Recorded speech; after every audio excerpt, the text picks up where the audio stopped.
শুনিলে এনেকুৱা গাটো ৰ'বই নোৱাৰে এইটো বিহুৰ ঢোল হওক না কৰমৰ ঢোল হওক বা বেলেগ কিবা ঢোল হওক গতিকে ঢোলৰ ছন্দত নাচিবলৈ পাই পেলাই সঁচাকৈ মোৰ আজি মানে বিৰাটেই ভাল লাগিছে আৰু এই পৰিৱেশ আপুনি ইয়াত যদি আপুনি চাই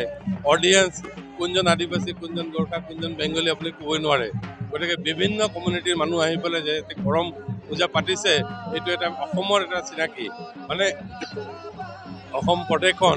ইমান মানে বিভিন্ন ফুলৰ যে এখন দেশ তাতে ইয়াতে এইখিনি প্ৰমাণ হৈছে এই হাবিগাঁও গ্ৰেণ্ডত প্ৰমাণ হৈছে যে আমাৰ ইয়াত BTC 26টা জনগোষ্ঠী মিলি পেলাই যে একলগতে এটা চেলিব্ৰেশ্যন কৰি আছে কৰমৰ দৰে পূজা একলগত গোটেইখিনি কমিউনিটিয়ে চেলিব্ৰেশ্যন কৰি আছে তাৰে প্ৰমাণ যে আমাৰ এতিয়া মানুহখিনিৰ মাজত এজনৰ আনজনৰ প্ৰতি সন্মান আৰু এজনৰ আনজনৰ কালচাৰৰ প্ৰতি সন্মান জাগি আহিছে এইটো এটা প্ৰমাণ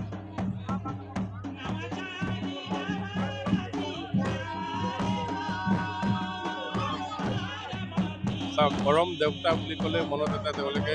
বহুত কষ্ট কৰি পূজা কৰি কৰমতীসকলে বিৰাট বহুদিনৰ পৰা প্ৰিপেৰেশ্যন কৰি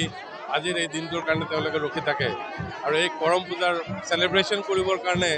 অকল মানে একবাৰ পাৰ হৈ যোৱাৰ পাছত আকৌ নেক্সট ইয়াৰ কেতিয়া কৰম পূজা আহিব সেই বুলি আমাৰ আদিবাসী ভাইসকল ৰখি থাকে গতিকে এই দিনটো সঁচাকৈ তেওঁলোকৰ লগত থাকি পেলাই বা আহি পেলাই এই জেগাখিনিত হাবিগাঁও গ্ৰেণ্ডত থাকিবলৈ পাবলৈ মই নিজকে মানে অতিকে মানে ভাগ্যৱান বুলি ভাবিছোঁ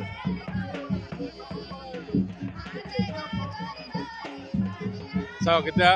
মই আগতে কৈছোঁ ফেষ্টিভেল ইজ ফেষ্টিভেল মানে এইটো আমাৰ ফেষ্টিভেল হওক বা বেলেগ কোনোবা কমিউনিটিৰ ফেষ্টিভেল হওক ফেষ্টিভেলখিনি আমি ইয়াতে সকলোৱে একলগত মিলি মানে চেলিব্ৰেট কৰিলেহে ফেষ্টিভেল এজনে আনজনৰ ফেষ্টিভেল শিকিলেহে আমি ফেষ্টিভেলখিনিক ভালকৈ জানিম নহ'লে গোৰ্খাৰ যদি ফেষ্টিভেলটো মই মোৰ ঘৰৰ ভিতৰতে কৰি থাকিলে গোৰ্খাৰ ফেষ্টিভেলটো কি আদিবাসী বা অসমীয়া বা বেলেগ কমিউনিটি যদি নাজানে এই ফেষ্টিভেলটো তেতিয়াহ'লে মানে পৃথিৱীয়ে নজনা হ'ব গতিকে এতিয়া আজি আদিবাসী ভাইসকলে যিটো এনেকৈ ফিল্ডত মুকলিকৈ কৰম পূজা পাতি পেলাই কৰমক আজি ইণ্টাৰনেশ্যনেল পৰ্যায়ত লৈ গৈছে তেওঁলোকে